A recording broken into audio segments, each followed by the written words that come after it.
Hello students, this video is about ocean energy. So ocean are the large water bodies जिसने अर्थ का 70.8% हिस्सा cover किया हुआ है. So ओशन से जो हमें एनर्जी ऑब्टेन होगी उसको हम बोलते हैं ओशन एनर्जी. वो भी वेरियस फॉर्म्स में ऑब्टेन होगी. For example tidal energy, wave energy, ocean thermal energy.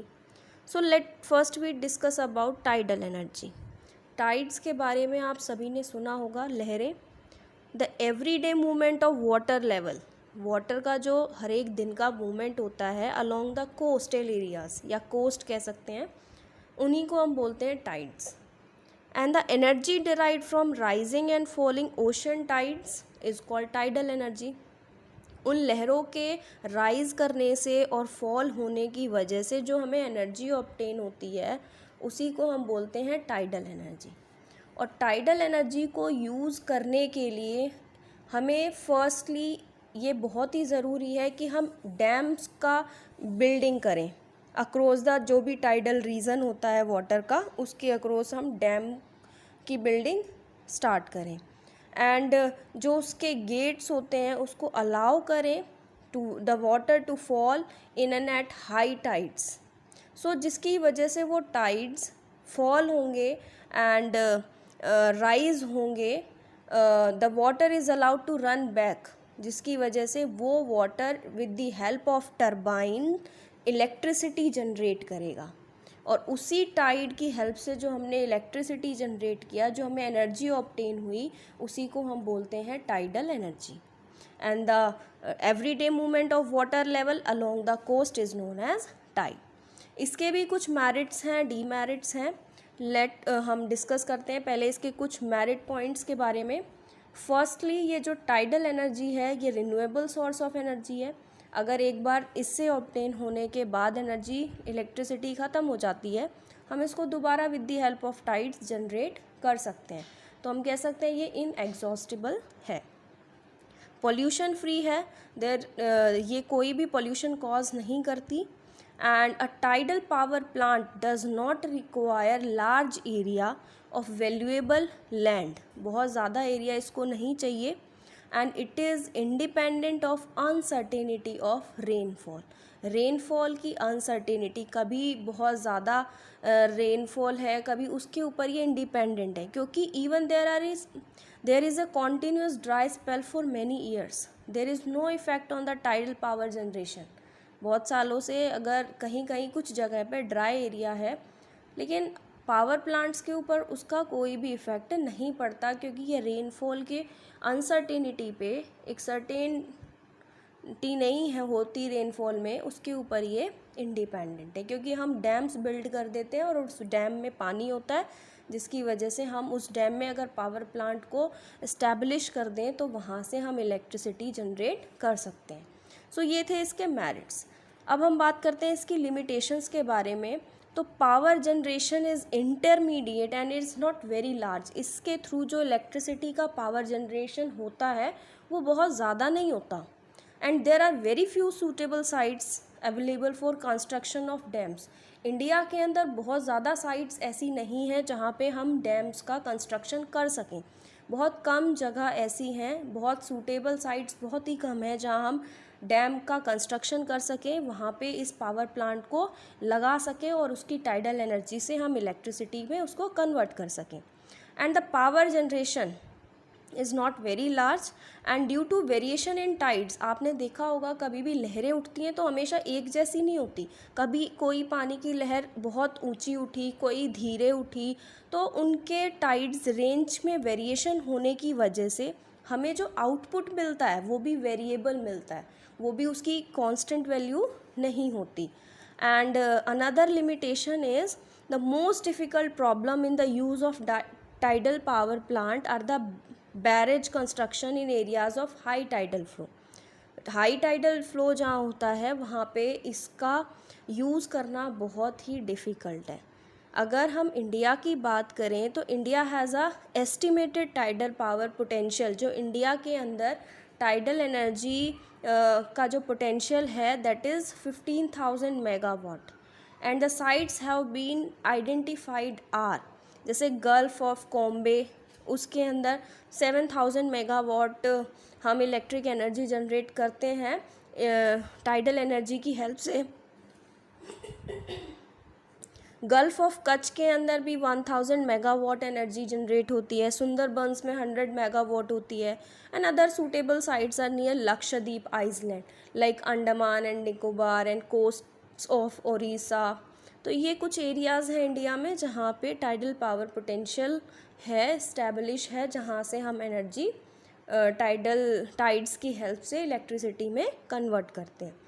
Next let we discuss about wave energy. So waves, firstly we have to know कि वेव्स होती क्या हैं। जो unequal solar heating of earth generate, solar heating, sun की heat की वजह से अर्थ के ऊपर जो विंड जनरेट होती है and wind blowing over water, और वही विंड उस पानी के ऊपर फ्लो करे, जनरेट, और वो फ्लो उसका क्या करता है, वेव्स को जनरेट करता है। मींस सन की किरणें जब अर्थ को हीट करती है, और हवाएं जब गरम गरम, हम कह सकते हैं गरम गरम हवाएं जब ओशन के ऊपर बहती हैं वेव्स, विंड के फॉर्म में, तो वो वेव्स जनरेट करती हैं। And the energy possessed by ocean and sea waves, और उनकी वजह से जो एनर्जी मिलती है हमें, पोजेस्ड होती है, that is called wave energy. So wave energy के भी कुछ लिमिटेशंस एंड मेरिट्स हैं। सो मेरिट है कि ये एक फ्री सोर्स ऑफ एनर्जी है, रिन्यूएबल है, ख़त्म हो जाए तो हम दोबारा प्रोड्यूस कर सकते हैं, pollution free source of energy है। And next one is wave power projects do not require large land areas, इनको ज़्यादा एरिया की ज़रूरत नहीं होती। And after extracting energy from the waves, the sea water is left in a relative calm state. So ये कुछ इसके merits थे।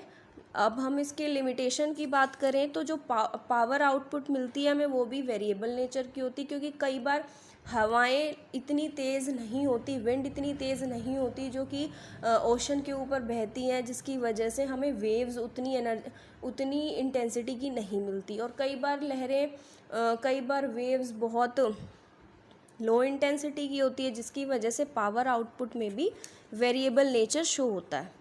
Second limitation is wave power is expensive with the presently available technology, and marine mammals and seabirds की जो population है वो भी affected होती है due to presence of wave energy structures.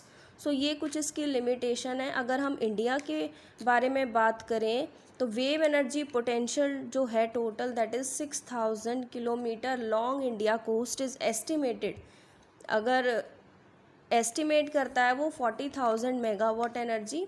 और अगर हम देखें तो ये बे ऑफ बंगाल के अंदर हमें वेव एनर्जी मिलती है, हम वहाँ से वेव एनर्जी वेव एनर्जी हमें वहाँ से ऑब्टेन होती है। Next is ocean thermal energy. जैसे कि इस वर्ड में आया है थर्मल एनर्जी, थर्मल मतलब हीट, और ओशन थर्मल एनर्जी मतलब ओशन के पानी के हीट होने से जो हमें एनर्जी ऑब्टेन होगी, that is ocean thermal energy. लेकिन वो पानी हीट कैसे होगा, with the help of sun.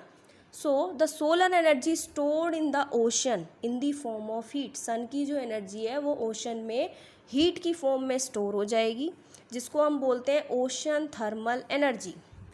And the process of harnessing the thermal energy, उस एनर्जी को हार्निश करने का जो प्रोसेस है, ऑब्टेन करने का जो प्रोसेस है of the sea, is called ocean thermal energy conversion. उस प्रोसेस को बोलते हैं हम ओशन थर्मल एनर्जी कन्वर्जन। और जिस डिवाइस से हम इस एनर्जी को हार्निश करते हैं, that is called ocean thermal energy conversion power plant. So इसके भी कुछ लिमिटेशंस एंड मेरिट्स हैं। मेरिट्स की बात करें तो it is also a renewable source of energy, it is pollution free energy, and it is continuous. Next one is कि ocean thermal energy conversion जो ये प्रोसेस है, जो कि पावर प्लांट की हेल्प से हमें ओशन थर्मल एनर्जी मिलती है ये क्लीनेस्ट फ्यूल है, या हम कह सकते हैं most clean power production technology है, जिससे हमें क्लीन एनर्जी मिलती है। And it do not have daily और seasonal variation in their output. तो ये तो इसके मेरिट्स थे। और लिमिटेशन की बात करें तो स्टार्टिंग में जो इसका कैपिटल इन्वेस्टमेंट होती है वो बहुत ज़्यादा रिक्वायर्ड करती है। सिस्टम बहुत ज़्यादा कैपिटल इन्वेस्टमेंट, बहुत ज़्यादा इसमें खर्चा लगता है स्टार्टिंग में, क्योंकि पावर प्लांट को जब हम सेटअप करते हैं तो उसके इक्विपमेंट्स काफ़ी महंगे होते हैं। And second limitation is due to small temperature difference between the surface area of water and deep water, क्योंकि जब सन की एनर्जी सी के ऊपर डलती है तो ऊपर का पानी तो गर्म हो जाता है, लेकिन जितना हम डीप इनसाइड द ओशन जाएंगे पानी उतना ही उसका टेम्परेचर कम होता जाता है। सो हम कह सकते हैं due to small temperature difference की वजह से जो कन्वर्जन एफिशिएंसी होती है, मतलब जो कन्वर्ट कर रहे हैं हम ओशन की एनर्जी को थर्मल एनर्जी के अंदर, तो उसकी एफिशिएंसी काफ़ी लो होती है। That is near about 3 to 4%, इतनी ही एफिशिएंसी होती है। So these are the limitations of ocean thermal energy. And अगर हम इंडिया की बात करें तो ये लक्षद्वीप, अंडमान एंड निकोबार आइलैंड पे वहाँ से हम ओशन थर्मल एनर्जी ऑब्टेन कर सकते हैं, क्योंकि ओशन एंड वाटर बॉडी सबसे ज़्यादा वहीं पाई जाती हैं। So this is all about ocean thermal energy, tidal energy, wave energy which comes from ocean energy.